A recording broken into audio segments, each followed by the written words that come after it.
ওম নমঃ শিবায়।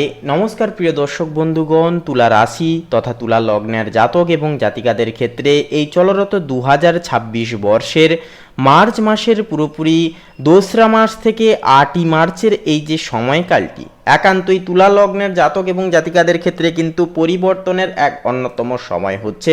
কারণ আপনার রাশির অধিপতি কিন্তু বর্তমানে আপনাদের ষষ্ঠ ঘরে শনি মহারাজের সাথে কিন্তু অবস্থান করছে।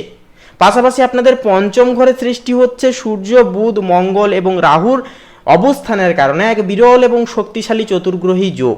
এছাড়াও আপনাদের ভাগ্যের ঘরে বৃহস্পতির অবস্থান এবং একাদশ ঘরে থাকছে কেতু। তো এই যে অবস্থান এবং এই যে গ্রহ নক্ষত্রের যে একটা প্রভাব, যা কিন্তু আপনাদের ক্ষেত্রে এই সপ্তাহে বা এই সময়কালে কিন্তু জীবনে পরিবর্তনগুলি নানান দিক থেকে নানানভাবে কিন্তু আনবে তথা আনতে চলেছে। তাই বলি বন্ধুরা, আজকের এই পর্বটি একটিও মুহূর্ত না স্কিপ করে, না টেনে না কেটে অবশ্যই শুরু থেকে শেষ পর্যন্ত অবশ্যই আপডেটটি পুরোপুরি দেখবেন। আশা করছি আপনাদের মূল্যবান সময় ব্যাহত যাবে না, আপনারা অনেকটাই উপকৃত ফলাফল কিন্তু পেয়ে যেতে পারবেন। এছাড়াও বন্ধুরা বলি, আজকের এই পর্বটি ভালো লাগলে অবশ্যই একটি লাইক করবেন এবং কমেন্ট বক্সে নিজেদের ব্যক্তিগত মতামত কোনো থাকলে অবশ্যই কমেন্ট বক্সে আপনারা লিখে জানাতে পারেন।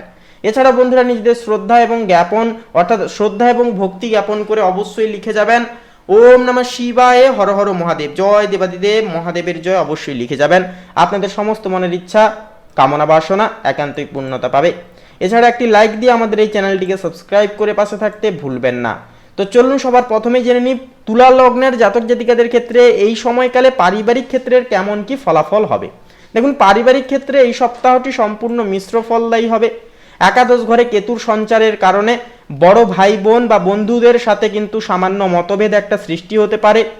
তবে নবম ঘরে বৃহস্পতির শুভদৃষ্টি কিন্তু থাকছে এই সময়কালে, যা আপনার পরিবারে কিন্তু শান্তি ও নৈতিকতা একান্তই বজায় রাখবে।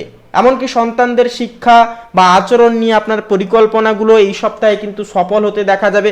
অর্থাৎ আপনারা যেই বিষয়ে আপনারা সন্তানকে পড়ানোর চেষ্টা করছেন বা পড়াতে চাইছেন, সেই সমস্ত বিষয়ে কিন্তু আপনারা এগিয়ে যেতে পারবেন তথা একটা আশার আলো দেখতে পাবেন। পঞ্চম ঘরে রাহু ও মঙ্গলের প্রভাব থাকছে, যার কারণে পরিবারের কোনো সদস্যদের সাথে জেদের বশবর্তী হয়ে বলবো এই সময় তর্কে জড়াতে যাবেন না।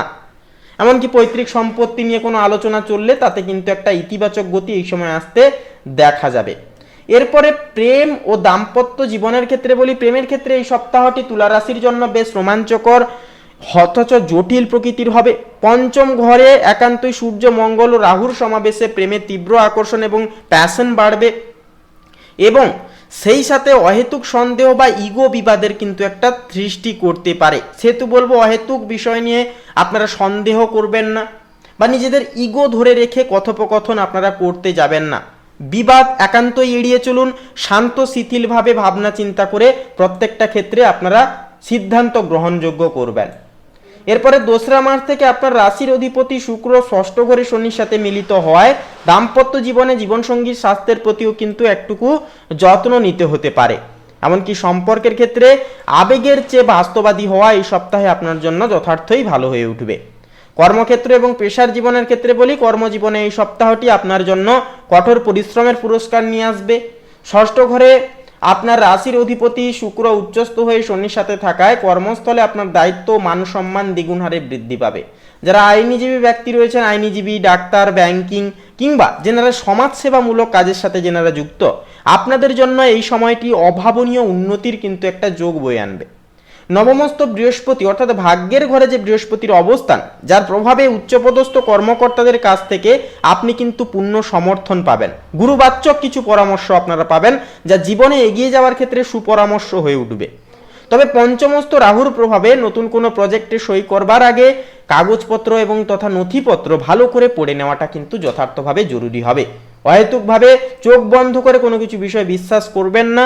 একান্তই যেহেতু আপনাদের ক্ষেত্রে কেতু থাকছে একাদশ ঘরে, তাই বলবো প্রত্যেকটা বিষয় খুঁটিয়ে নাতিয়ে দেখে আপনারা ঠিক ভুল যাচাই করে তারপরে পদক্ষেপ নেবেন।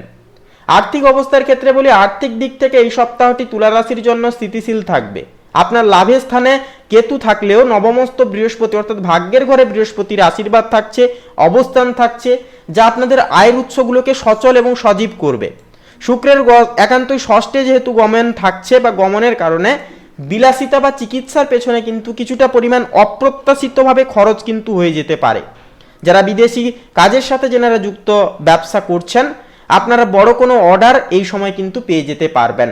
এমনকি সঞ্চয়ের ক্ষেত্রে শনিদেব আপনাকে মিতব্যয়ী হওয়ার একটা কিন্তু শিক্ষা দেবেন। শেয়ার বাজার বা ফাটকা কারবারে এই সপ্তাহে কিন্তু বড় ঝুঁকি না নেওয়াই বলবো বুদ্ধিমানের কাজ হবে। মানসিক ও শারীরিক স্বাস্থ্যের ক্ষেত্রে বলি, স্বাস্থ্যের দিক থেকে এই সপ্তাহে পেটের নিম্নাংশ, কোমর এবং পায়ের প্রতি বিশেষ নজর দিয়ে চলতে হবে। পঞ্চম ঘরে মঙ্গল ও রাহুর একত্রে যে অবস্থান থাকছে, যার কারণে হজমের সমস্যা, অ্যাসিডিটি সংক্রমণ কিন্তু এই সময় দেখা দিতে পারে।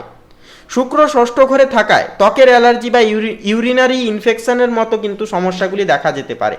মানসিকভাবে আপনি অত্যন্ত চনমনে থাকলেও কাজের চাপে কিন্তু মাঝে মাঝে স্নায়বিক ক্লান্তি অনুভব করতে পারেন আপনারা। এমনকি নবমস্ত বৃহস্পতি আপনাকে মানসিক প্রশান্তি এনে দেবে। তাই নিয়মিত যোগব্যায়াম ও আধ্যাত্মিক চর্চা করা আপনার জন্য অত্যন্তই উপকারী হয়ে উঠবে। সামগ্রিকভাবে বলবো 2রা মার্চ থেকে 8ই মার্চ এই যে সময়কালটি তুলা রাশির জন্য বুদ্ধিমত্তার সাথে পরিস্থিতি জয়ের সময়। পঞ্চম ঘরের এই যে চতুর্গ্রহী গ্রহপুঞ্জ বা গ্রহের যে সমাবেশ, যা আপনাদের জীবন শৃঙ্খলাকে এক অন্যতম শিখরে নিয়ে যাবে। যেই সমস্ত ক্ষেত্রে আপনারা ঘাটতি অনুভব করছিলেন, সেই ঘাটতিগুলো পূরণ হবে। আপনাদের কর্মদক্ষতা কিন্তু অনেকখানি বৃদ্ধি পাবে এবং আপনারা কিন্তু এনার্জিকেটিকভাবে কাজগুলি সুসম্পন্ন করে তুলতে পারবেন।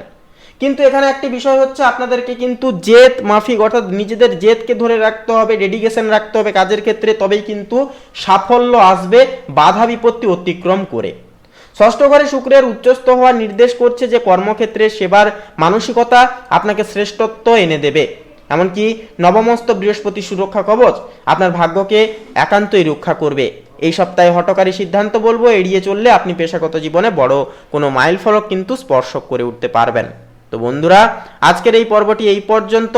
পর্বটি নিয়ে কোনো ব্যক্তিগত মতামত থাকলে তা অবশ্যই আপনারা কমেন্ট বক্সে লিখে জানাতে পারেন। এছাড়াও একটি লাইক দিয়ে আমাদের এই চ্যানেলটিকে সাবস্ক্রাইব করে পাশে থাকতে ভুলবেন না। এছাড়াও নিজেদের শ্রদ্ধা এবং ভক্তি জ্ঞাপন করে অবশ্যই কমেন্ট বক্সে আপনারা লিখে যান ওম নমঃ শিবায়, হর হর মহাদেব, জয় দেবাদিদেব মহাদেবের জয় অবশ্যই লিখে যান। সমস্ত প্রকার বাধা বিপত্তি সমস্যা থেকে একান্তই বেরিয়ে আসতে পারবেন। মনের ইচ্ছা কামনা বাসনা বাবার আশীর্বাদে একান্তই কিন্তু পূর্ণতা পাবে। এছাড়া বন্ধুরা, অবশ্যই আমাদের এই চ্যানেলটিকে সাবস্ক্রাইব করতে ভুলবেন না। আপনারা ভালো থাকুন, সুস্থ থাকুন, সর্বদা সচেতন থাকুন। নমস্কার।